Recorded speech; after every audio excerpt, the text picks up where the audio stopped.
வணக்கம் ஜெயஹிந்த். இன்னைக்கு வெஸ்ட் பெங்காலை பற்றி ஒரு மிக முக்கியமான அப்டேட் பார்க்க போகிறோம்.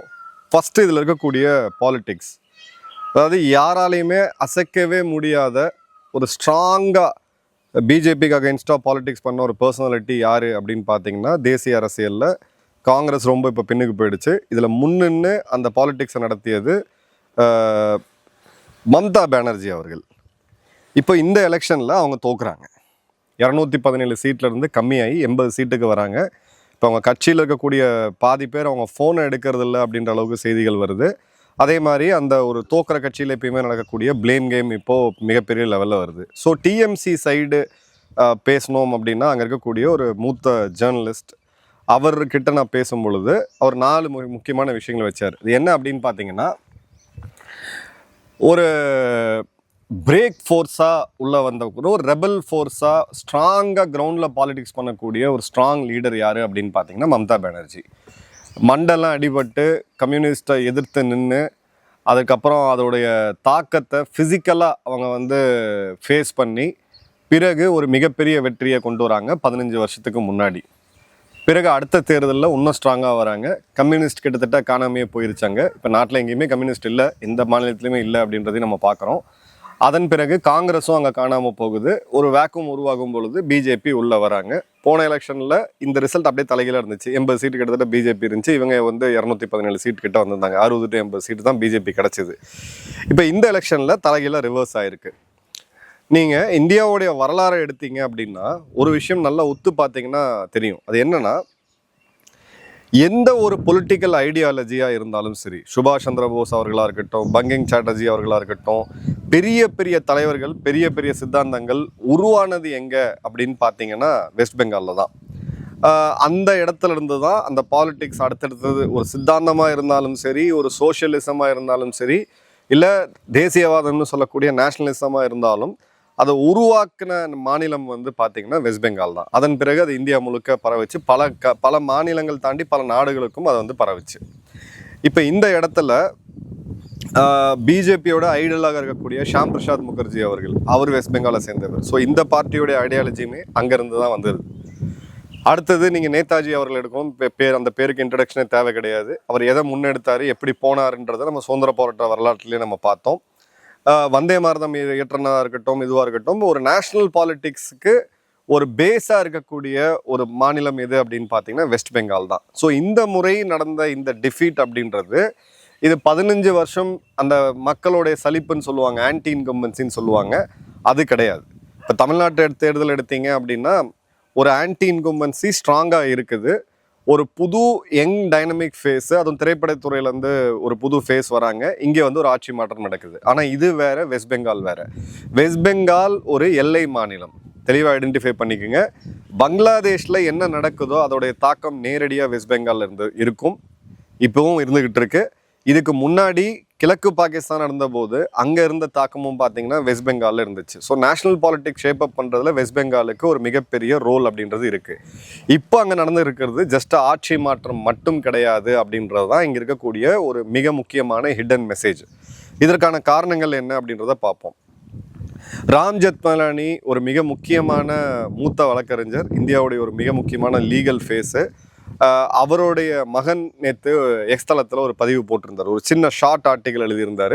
அந்த ஆர்டிக்கலோடைய லிங்க்கை நான் உங்களுக்கு கொடுக்குறேன், மறக்காமல் அதை போய் பாருங்கள். அவரோட இந்த இதில் இது ஏன் மாற்றம், இது ஐடியாலஜிக்கல் சேஞ்ச் அப்படின்னு சொல்கிறாரு. ஸோ அதுக்கான காரணம் என்ன அப்படின்ற போது அதை கொஞ்சம் நம்ம டீட்டெயிலாக பார்ப்போம். இப்போ இந்த ஆட்சி மாற்றம் நடந்து முடிஞ்சிருக்கு. நடந்து முடியும் பொழுது இப்போ எதிர்கட்சியாக இருக்கிறது யாருன்னு பார்த்தீங்கன்னா டிஎம்சி தான். ஸோ இப்போ தமிழ்நாட்டில் டிஎம்கே எதிர்கட்சி ஆனாங்க. அவங்க நெக்ஸ்ட் டேவே அந்த எதிர்கட்சிக்கு உண்டான பாலிட்டிக்ஸாக ஆரம்பித்தாங்க. இப்போ இன்னும் வேகமாக போயிட்டுருக்காங்க. ஸோ ஒரு டிப்பிக்கல் எதிர்கட்சி என்ன செயல்படணுமோ அப்படி இன்றைக்கி பார்த்திங்கன்னா நம்மளுடைய முன்னாள் முதல்வர் திரு ஸ்டாலின் அவர்களாக இருக்கட்டும், கட்சியாக இருக்கட்டும் செயல்பட்டு இருக்காங்க. ஆனால் அங்கே சூழ்நிலை அப்படி இல்லை. இதற்கு மேலே அந்த கட்சி இருக்கவே இருக்காது அப்படின்ற ஒரு நிலைமைக்கு போயிருக்கு. இன்றைக்கி அவங்களுடைய மாவட்ட லெவல் நிர்வாகிகள் கூட மம்தா பானர்ஜி அவர்களுடைய ஃபோன் கால் எடுக்க மறுக்கிறாங்க. அங்கே இருக்கக்கூடிய 4 முக்கியமான காரணங்கள் அவங்க தோற்றதுக்கு அவங்க என்ன சொல்கிறாங்க அப்படின்னு பார்த்தீங்கன்னா, ஒரு கவர்மெண்ட் உருவாகும் பொழுது கூடவே சில பேரல் ஸ்ட்ரக்சர்ஸ் உருவாகும். கான்ட்ராக்டர்ஸு, ஐஏஎஸ், ஐபிஎஸ் அவங்களுடைய போஸ்டிங், அந்த power circle, second level of power circle அப்படின்றது உருவாகும். அவங்க தான் அந்த நிர்வாகத்தை பண்ணுறதுக்கான ஒரு அந்த அந்த செகண்ட் லெவல் ஆஃப் நிர்வாகத்தை எக்ஸிக்யூட் பண்ணுறதுக்கு அவங்க வருவாங்க. இப்போ இதில் நிறையா மாஃபியா உருவாகும். மைனிங் இருக்குது, இப்போ பார்கள் நடத்துறது, அது ஒரு இது இருக்கும். சாதாரண நபர்கள் போய் நீங்கள் பார்லாம் எடுக்க முடியாது, அதுக்கு ஒரு தனியாக ஒரு மாஃபியா இருக்கும். இவங்கெல்லாம் கவர்மெண்ட்டில் நேரடியாக இல்லாமல் இருந்தாலும் அவங்க அதை எடுத்து வச்சுருப்பாங்க. லோக்கல் கான்ட்ராக்ட்ஸில் ஆரம்பித்து இபி டிபார்ட்மெண்ட்லேருந்து ஒரு பேரல் ஸ்ட்ரக்சர் வரும். பட் அந்த ஸ்ட்ரக்சர் ஒரு அளவுக்கு மீறி போய் ஒரு அனார்கிசம் நோக்கி போகுது, ஒரு சர்வாதிகாரத்தை நோக்கி போகுது அப்படின்ற போது அந்த இடத்துல மக்கள் கான்ஸ்டண்ட்டாக ஒரு த்ரெட்டில் வைக்கிறாங்க. சில கான்ஸ்டியூன்சிஸில் அவர் ஷேர் பண்ண வீடியோஸ் பார்த்தீங்க அப்படின்னா, அந்த இவிஎம் மிஷின் ஓட்டு போடுறதுக்கு பின்னாடி அந்த கேமராவை சிசிடிவியை திருப்பி வச்சுருக்காங்க. மீனிங் என்னென்னா, நீங்கள் யாருக்கு ஓட்டு போடுறீங்க அப்படின்றது அங்கே தெரியும். ஸோ இந்த கிரவுண்ட் லெவலில் இருக்கக்கூடிய இந்த மாஃபியா அதை கண்காணிச்சுக்கிட்டு இருக்காங்க. ஒருவேளை மக்கள் எதிர்த்து ஓட்டு போட்டாங்க அப்படின்னா அவங்க எந்த நிலைமைக்கு உள்ளாவாங்க அப்படின்றத போன தேர்தல் ரிசல்ட்டுக்கு அப்புறம் வன்முறையில் நம்ம பார்த்தோம். ஸோ இந்த முறை கிட்டத்தட்ட 4 மடங்கு துணை ராணுவ படையினர் அதிகமாக குவிக்கப்பட்டாங்க. ஜெனரலாக தேர்தல் முடிஞ்சு தேர்தல் ரிசல்ட் அறிவித்த பிறகு 2 நாளில் துணை ராணுவ படை அப்படின்றது வித்ட்ரா பண்ணப்படும். இந்த முறை கிட்டத்தட்ட 1 மாத காலம் அந்த துணை ராணுவம் அங்கே இருந்திருக்கு. உள்துறை அமைச்சர் அமித்ஷாவே கிட்டத்தட்ட பார்த்தீங்கன்னா 1 மாதம் அங்கேருந்து நகராமல் நேரடியாக இருக்கிறதுனால இந்த மக்களுக்கு இந்த ஒரு ஆர்கனைஸ்டு மாஃபியாவை எதிர்க்கக்கூடிய ஒரு வாய்ப்பு கிடைக்குது. அந்த வாய்ப்பை அந்த மக்கள் பயன்படுத்திக்கிறாங்க. இது one of the major reason.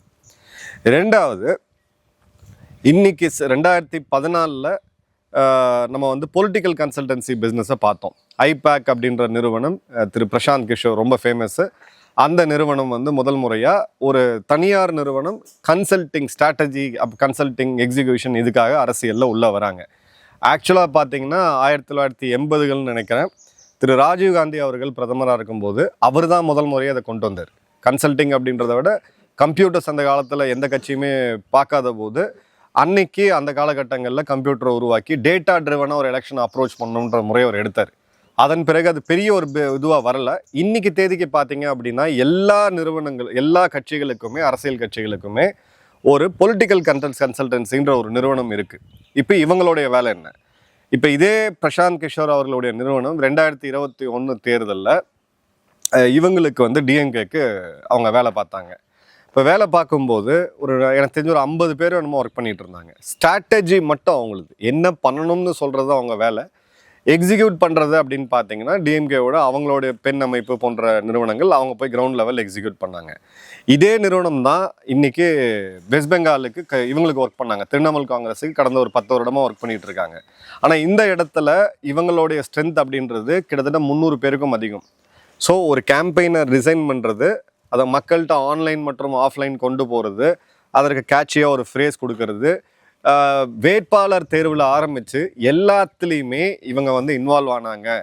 இந்த இடத்துல தான் மிகப்பெரிய தவறு நடந்துச்சு. ஏன்னா நீங்கள் 10 வருடத்தில் ஒரு வேட்பாளரை எப்படி தேர்ந்தெடுப்பாங்க?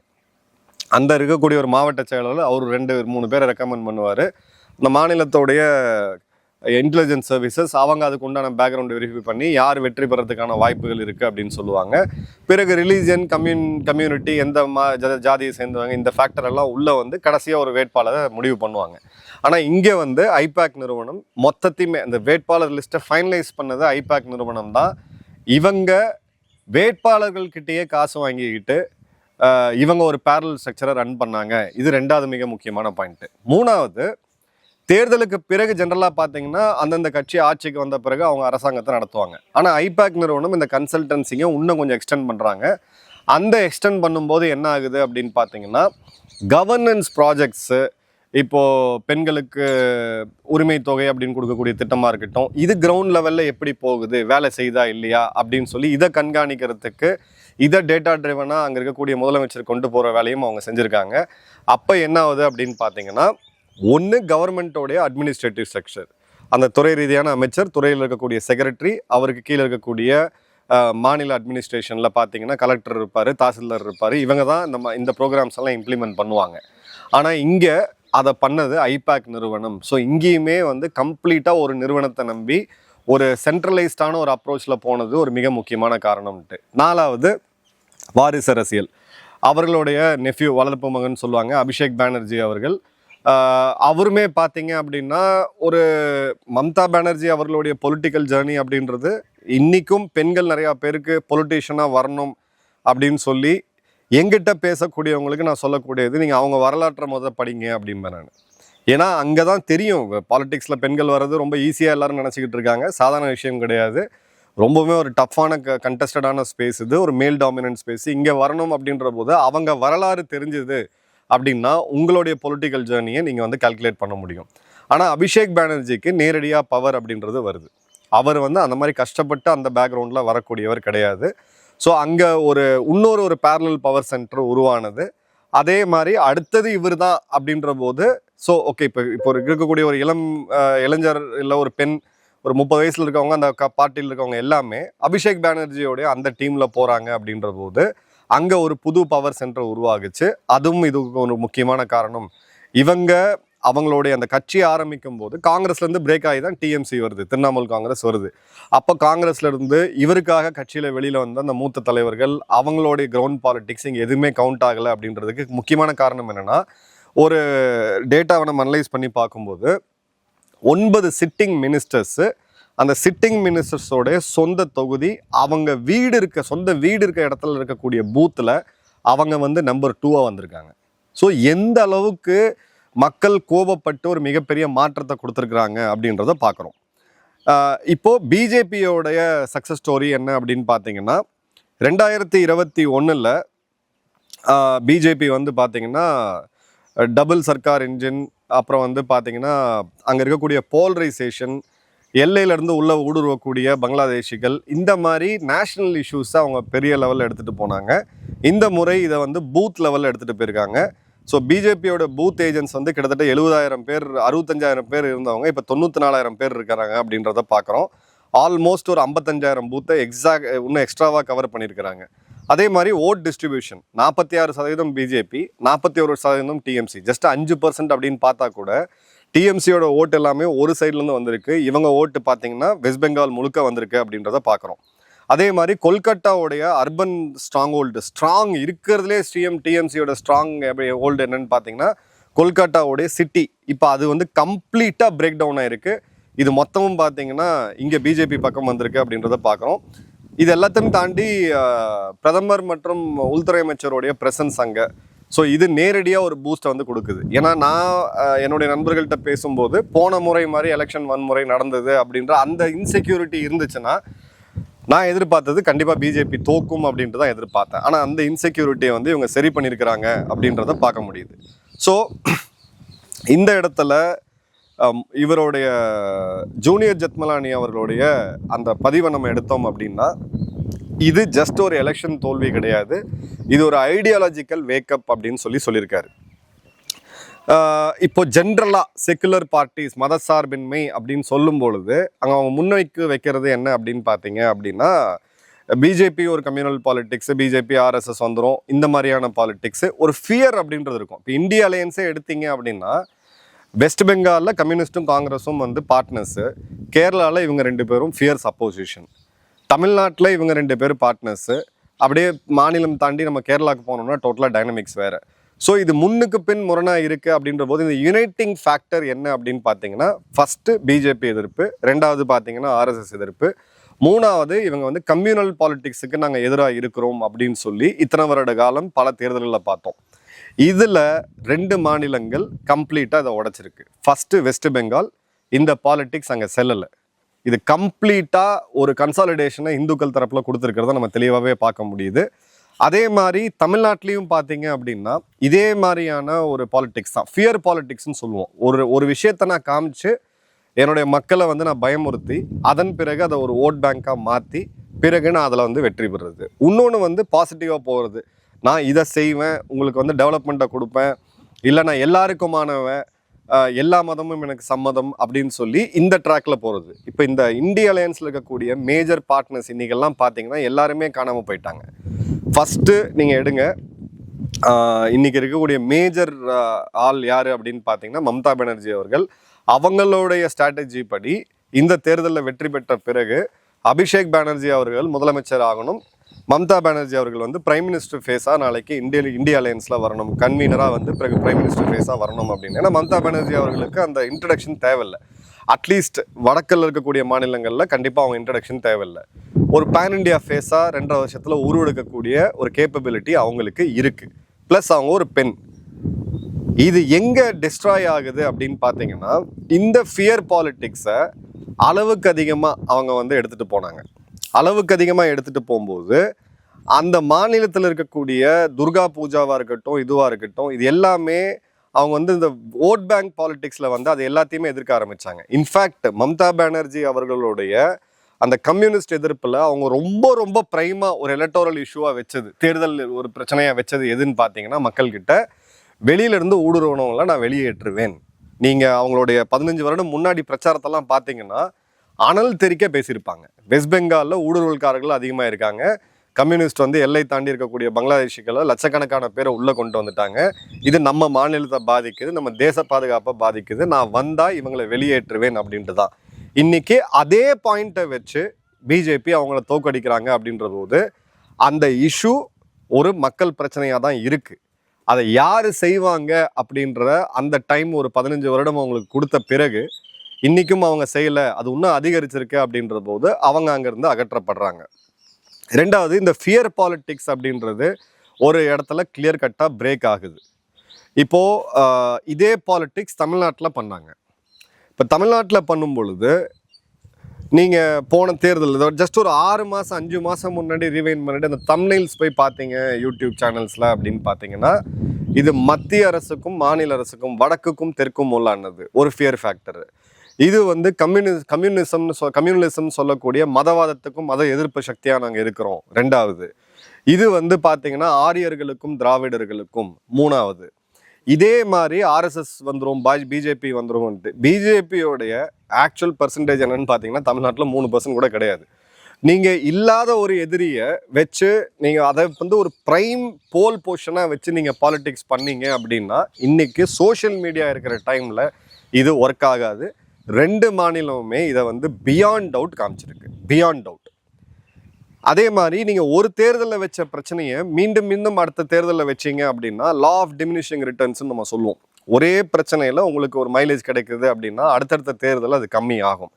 இதை மிஸ் பண்ணும் பொழுது ஒரு புது ஃபேஸ் வராரு, ஒரு எல்லாத்துக்குமானவர் அப்படின்னு தன்னை ஐடென்டிஃபை பண்ணும் பொழுது கிளியர் கட்டாக எல்லா மதத்தை சார்ந்தவர்களும் அங்கே ஷிஃப்ட் பண்ணுறாங்க. இந்த ஃபியர் ஃபேக்டர் அப்படின்றது ஒர்க் ஆகலை. வெஸ்ட் பெங்காலில் ஒர்க் ஆகலை, தமிழ்நாட்டில் இது ஒர்க் ஆகலை. இதுக்கு முன்னாடி தேர்தல் நடந்த சில முக்கியமான மாநிலங்கள், மகாராஷ்டிராவில் பார்த்தீங்கன்னா இதே பாலிடிக்ஸ் தான் பண்ணாங்க. மராட்டி வர்சஸ் நான் மராட்டி, மராட்டி மானுஸ், சொந்த மாநில மக்கள், மராட்டி ப்ரைடு, மராட்டிக்கு எதிராக இருந்தவங்க அப்படின்னு சொல்லிட்டு அப்படி பண்ணாங்க. அந்த எலெக்ஷன் ரிசல்ட்டை நீங்கள் நல்லா பார்த்தீங்க அப்படின்ற போது சிவசேனா குறிப்பாக உத்தவ் தாக்கரே அவர்களுடைய மேஜர் டிக்ளைன் எங்கன்னா மராட்டிஸும் அவங்களுக்கு எதிராக ஓட்டு போட்டிருக்காங்க, வெளியிலிருந்து இருந்தவங்க நேச்சுரலாகவே அவங்களுக்கு எதிராக ஓட்டு போட்டாங்க. ஸோ இந்த டிவிசிவ் பாலிட்டிக்ஸு, ஒரு அச்சத்தை மட்டுமே மையப்படுத்தி வைக்கக்கூடிய பாலிட்டிக்ஸ் உங்களை ரொம்ப நாளைக்கு கொண்டு போகாது அப்படின்றது தான் ஜெத்மலானி அவர்களுடைய கோர் ஆர்கியூமெண்ட்டிங்க. அவர் சொல்லக்கூடிய இந்த பாயிண்ட் அப்படின்றது ஐடியாலஜிக்கலாக ஷிஃப்ட் ஆயிருச்சு, மக்கள் எப்படி இனிமேல் வாக்கு போட போகிறாங்க அப்படின்றது ஐடியாலஜிக்கலாக ஷிஃப்ட் ஆயிருச்சு அப்படின்றதான் அவர் கிளியர் கட்டாக வைக்கிறாரு. அந்த எக்ஸாம்பிள்ஸே சொல்லார். இனி வரக்கூடிய தேர்தல்லையுமே இந்த இந்தியா அலையன்ஸ் எதிர்கட்சியாக இருக்கக்கூடிய நீங்கள் இந்தியா அலையன்ஸ் இதே பாலிட்டிக்ஸை கண்டினியூ பண்ணாங்க அப்படின்னா நிச்சயமாக ஒன்று பிஜேபி ஜெயிக்கும், இல்லை ஒரு புது ஃபோர்ஸ் ஜெயிக்கும். ஏன்னா இந்த பாலிட்டிக்ஸு டயர்டாயிட்டாங்க எல்லாருமே. அதே சனாதன எதிர்ப்பு, அதன் பிறகு நாங்கள் வந்து மத ரீதியாக எதிர்க்கிறோம் அப்படின்றது, இல்லாத ஒரு பூதத்தை காமிச்சு இதுதான் உங்களுக்கு எதிராக இருக்குது, இதுலேருந்து நாங்கள் உங்களை காப்பாற்றுறோம் அப்படின்னு சொன்னது, இது எதுவுமே இனிமேல் ஒர்க் ஆகாது அப்படின்றது அவருடைய ஒரு பாயிண்ட்டாக நம்ம பார்க்குறோம். இது ஏன் நமக்கு வந்து நேஷ்னல் லெவலில் இதை நம்ம ஒரு நேஷ்னல் இன்ட்ரெஸ்ட்டாக நம்ம இதை வந்து பேசுகிறோம் அப்படின்னா, இப்போ என்ன ஸ்பேஸில் நீங்கள் பாலிடிக்ஸ் பண்ணுவீங்க? இப்போ இவங்க வந்து நேஷ்னலிசம், அதன் பிறகு பார்த்தீங்க அப்படின்னா ஒரு ஹிந்துத்துவ பாலிடிக்ஸில் ஸ்ட்ராங்காக நிற்க ஒரு சைடு நின்றுட்டு இருக்காங்க. இந்த சைடு இதுக்கு எதிரான ஒரு ஃபியர் பாலிடிக்ஸ் வந்து கொலாப்ஸ் ஆகுது. அப்போ நீங்கள் ஒரு புது பொலிட்டிக்கல் ஐடியாலஜியில் வரணும். அப்போ வரும்பொழுது நீங்கள் ஒரு மெஜாரிட்டி பாலிடிக்ஸை பண்ணணும்னு நினச்சிங்கன்னா அந்த ஸ்பேஸ் ஏற்கனவே ஒரு ஏற்கனவே ஆக்குப்பைடாக இருக்குது. சடனாக நேற்று வரைக்கும் ஒன்று பேசிட்டு நாளையிலேருந்து நாங்கள் வந்து இங்க இருக்கக்கூடிய மக்களுக்கு ஆதரவானவர்கள், இங்க ஃபியர் பாலிடிக்ஸ் கிடையாது அப்படின்னு பேசுனாங்கன்னா அதை வந்து மக்கள் ஏத்துக்க மாட்டாங்க. எக்ஸ்ட்ரீம் லெஃப்ட் போனீங்க அப்படின்னா லெஃப்டோடைய நிலைமை இன்னைக்கு என்ன அப்படின்றது தெரியும். இடதுசாரிகளோட நிலைமை இன்னைக்கு இந்தியாவில் உலகத்திலேயே அவங்க காணாம போயிட்டாங்க. அப்போ அந்த பாலிடிக்ஸும் ஒர்க் ஆகாது. அப்போ இவங்க என்ன அடுத்த இதுல எடுத்துட்டு போக போறாங்க அப்படின்னு பாக்குறதுக்கு மிக முக்கியமான செய்தி 2024க்கு பிறகு நடந்த சில தேர்தல்கள் இருக்கு. இதுல குறிப்பா எதிர்க்கட்சி தலைவர் திரு ராகுல் காந்தி அவர்கள் முன்னெடுத்த பாலிடிக்ஸ் என்ன அப்படின்னு பாத்தீங்கன்னா, யாரு எவ்வளோ இருக்காங்களோ அவ்வளோ உரிமைகள் அப்படின்றது. அப்ப என்னன்னா கேஸ்ட் பாலிடிக்ஸ், பேக்வேர்ட் கேஸ்ட் அப்படின்ற அந்த பேக்வேர்ட் கம்யூனிட்டிஸ் வந்து பாதிக்கப்படுறாங்க, அவங்க எண்ணிக்கைக்கு உண்டான ரெப்ரசன்டேஷன் இல்லை அப்படின்றது தான் அவர் வந்து முன்னுக்கு வைக்கிறார். அதை முன்னுக்கு வச்சு நடத்தின ஒரு 6 தேர்தலில் எல்லா இடத்துலையுமே வந்து காங்கிரஸ் வாஷ் அவுட் ஆகுது. அவங்க கூட கம்பீட் பண்ண ரீஜனல் பார்ட்டிஸ், ஆர்ஜேடியாக இருக்கட்டும், அவங்க கூட துணைக்கு இருந்த என்சிபியாக இருக்கட்டும், சிவசேனா உத்தவ் தாக்கரே அவர்களுடைய ஃபேக்ஷனாக இருக்கட்டும், எல்லாமே தோல்வியை வந்து சந்திக்கிறாங்க. இப்போ மண்டல் பாலிடிக்ஸ் 70களில் பண்ணது அதுவும் இப்போ ஃபெயில் ஆகுது. ஏன்னா மண்டல் பாலிடிக்ஸ் நீங்க அன்னைக்கு பண்ணீங்க அப்படின்னா தனியார் துறை அப்படின்றது ஒண்ணுமே கிடையாது. It doesn't exist. அரசு துறையை மட்டுமே நம்பி மக்கள் இருந்துகிட்டு இருந்தாங்க. ஒரு அரசு உத்தியோகம்ன்றது ரொம்ப ரொம்ப முக்கியம். அப்போ அரசு உத்தியோகம் வரும்பொழுது உங்களுக்கு இந்த கோட்டா அப்படின்ற இந்த இது வந்து ரொம்ப ஒரு வைட்டலாக போகுது, கல்விக்கும் சரி உங்களுடைய அரசு வேலைக்கும் சரி. இன்னைக்கு கல்வியில் அது கோட்டா சிஸ்டம் இன்னைக்குமே ரெலவெண்ட்டாக இருந்தாலும் வேலையில் இன்னைக்கு அது கிடையாது. எவ்வளோ பேர் நீங்கள் வந்து அரசு தேர்வு எழுதுறாங்க அப்படின்னு பார்த்தீங்கன்னா, ஒரு செட் ஆஃப் பீப்புள் அந்த அரசு உத்தியோகத்துக்கு அந்த ஃபேமிலியிலேருந்து வரக்கூடியவங்க, இல்லை ஒரு ஃபர்ஸ்ட் கிராஜுவேட்ஸாக இருக்கிறவங்க போகிறாங்களே தவிர, மேக்ஸிமம் பார்த்தீங்கன்னா ஸ்டார்ட் அப் நிறுவனங்கள் எப்படி ஆரம்பிக்கணும்னு சொல்லி, அடுத்தது கட்டத்தை நோக்கி எப்படி போகணும், வெளிநாடுகளில் போய் எப்படி வேலை செய்யணும்னு சொல்லி பீப்புளோட ஆஸ்பிரேஷன்ஸ் மாறிடுச்சு. அப்போது இனி இவங்க எதை வச்சு பாலிடிக்ஸ் பண்ணுவாங்க அப்படின்றதுக்கு ஒரு பெஸ்ட் எக்ஸாம்பிள் தான் இந்த காக்ரோச் ஜனதா பார்ட்டின்னு ஆரம்பிச்ச ஒரு நியூ கான்செப்ட், ஒரு சட்டையராக ஆரம்பிச்சு ஒரு ஆன்லைன் பொலிட்டிக்கல் பார்ட்டியை உருவாக்குனது. அது இந்த ஸ்டைல் ஆஃப் பாலிடிக்ஸ் எல்லாம் செல்லாமல் இப்போ அவங்க அடுத்ததுக்கு எங்கே போகிறாங்க அப்படின்னு பார்த்தீங்கன்னா, ஜென்சீஸை வச்சு ஒரு ஆட்சி மாற்றத்தை நம்ம கொண்டு வந்துடலாம், நம்ம ரூல் பண்ணலாம் அப்படின்னு சொல்லிட்டு. பட் இது வந்து ஒரு ப்ரொட்டஸ்ட் மூமெண்ட்டாக நீங்கள் கொண்டு வந்தீங்க, இன்ஸ்டிகேட் பண்ணீங்கன்னா இந்த கத்தி இப்படியும் வெட்டும் இப்படியும் வெட்டும். அது இன்னைக்கு இருக்கக்கூடியவங்க எப்படி ஆட்சிக்கு வரணும்னு பார்க்குறாங்க. இப்போ ஆட்சிக்கு வரணுன்ற போது உங்களுடைய பொலிட்டிக்கல் ஸ்பேஸை நீங்கள் உருவாக்கணும். நீங்கள் வளர்ச்சியை பற்றி பேசணும், நீங்கள் இன்க்ளூசிவ்னஸ் பற்றி பேசணும். இங்கே இருக்கக்கூடிய கம்யூனல் பிரச்சனைகள், ஜாதி ரீதியான பிரச்சனைகளில் மீண்டும் மீண்டும் தூண்டி விடாமல் ஒரு கன்ஸ்ட்ரக்டிவான பாலிடிக்ஸ்க்கு வந்து இப்போ பிஜேபி என்ன ஆஃபர் பண்ணியிருக்கிறாங்க அப்படின்றதுக்கு இதை விட ஒரு பெட்டர் பேக்கேஜை நீங்கள் மக்கள்கிட்ட கொடுத்தா நிச்சயமாக அவங்க வந்து எடுத்துக்குவாங்க. இப்போ நீட் எக்ஸாம் நம்ம பார்க்குறோம், சிபிஎஸ்சியில் நம்ம பார்க்குறோம், அன்எம்ப்ளாய்மெண்ட் இன்னைக்கு ஒரு பிரச்சனையாக இஷ்யூவாக இருக்கிறத நம்ம பார்க்குறோம். இன்னைக்கு லஞ்ச லாவண்யம் கம்மியாயிருக்கா அப்படின்னு பார்த்தீங்கன்னா கம்மியாகல, அது இன்னும் இன்ஸ்டிடியூஷனலைஸ் ஆகிட்டே தான் போகுது. இப்போ இந்த கோர் இஷ்யூஸுக்கு ஒரு ஆல்டர்னேட் பேக்கேஜை கொடுக்காம இப்போ அவங்க அடுத்த அட்டெம்ப்ட் எதை நோக்கி போகிறாங்க அப்படின்னு பார்த்தீங்கன்னா, இனி வரக்கூடிய 2.5 வருஷத்தில் இப்போ ஏஜ் ஃபேக்டராக இருக்கக்கூடிய இந்த ஜென்சி சோகால்ட் இவங்களை வந்து ஒரு சைடில் கார்னரில் கொண்டு போய் இவங்களை வச்சு ஒரு ஆட்சி மாற்றத்தை கொண்டு வரலாமா அப்படின்றது மட்டும்தான் இன்னைக்கு அவங்க கிட்ட இருக்கே தவிர, இன்னைக்கு இனிமே ஃபியர் பாலிடிக்ஸ் இது உள்ள வந்துடும், அது உள்ள வந்துடும், கரப்பாம்பூச்சி வந்துடும், நரி உள்ள வந்துடும், சிங்கம் உள்ள வந்துடும் சொல்லிட்டு பாலிடிக்ஸ் பண்ண முடியாது. ஏன்னா இன்னைக்கு சோஷியல் அவேர்னஸ், நீங்க எந்த மதமா வேணா இருங்க, அது வேற விஷயம். இப்போ இந்த இடத்துல இது வெற்றி பெற்றிருக்கணும் அப்படின்னா கண்டிப்பாக தமிழ்நாட்டில் டிஎம்கே வெற்றி பெற்றிருக்கணும், வெஸ்ட் பெங்காலில் வந்து திரிணாமுல் வெற்றி பெற்றிருக்கணும். ஓகே, திரிணாமுல் அது ஒரு 15 வருஷம் ஆன்டி இன்கம்பன்சி சலிப்பு தட்டிருச்சு. இதுக்கு முன்னாடியா இருந்த லெஃப்ட் 30 வருஷம், அதை வந்து 5 வருஷத்துக்கு ஒரு தடவை ஆட்சியை மாற்ற மாநிலம் கிடையாது. அது பொலிட்டிக்கலாக அதோட ஜெனடிக்ஸ் வந்து வேற, ரொம்ப லாங்காக போகக்கூடிய ஒரு மாநிலம். 30 வருடம் அங்கே லெஃப்ட் இருந்தாங்க. அதுக்கு முன்னாடி 30 வருடம் பார்த்தீங்கன்னா காங்கிரஸ் இருந்தாங்க, 2 தேசிய கட்சிகள். அப்புறம் ஒரு தேசிய கட்சியிலேருந்து உடச்சிட்டு வந்த ஒரு மாநில கட்சி திரிணாமுல். அவங்க 15 வருஷத்துல அப்ரப்டா எண்ட் ஆகுறாங்க. அப்போ என்ன ஆகணும்? இப்போ திரிணாமுல் ஒரு அப்போசிஷன் பார்ட்டியா மீண்டும் ஸ்ட்ராங்கா நின்று அடுத்த எலெக்ஷன்ல ஒரு கண்டெண்டரா நிற்கணும். இந்த இன்கம்பன்சி 5 வருஷத்துல மீண்டும் ஒரு ஆட்சி மாற்றம், மேபி 10 வருஷத்துல அப்படின்னு சொல்லிட்டு. ஆனால் கிடையாது, பார்ட்டி இப்போ கொலாப்ஸ் ஆகிட்டு இருக்கு.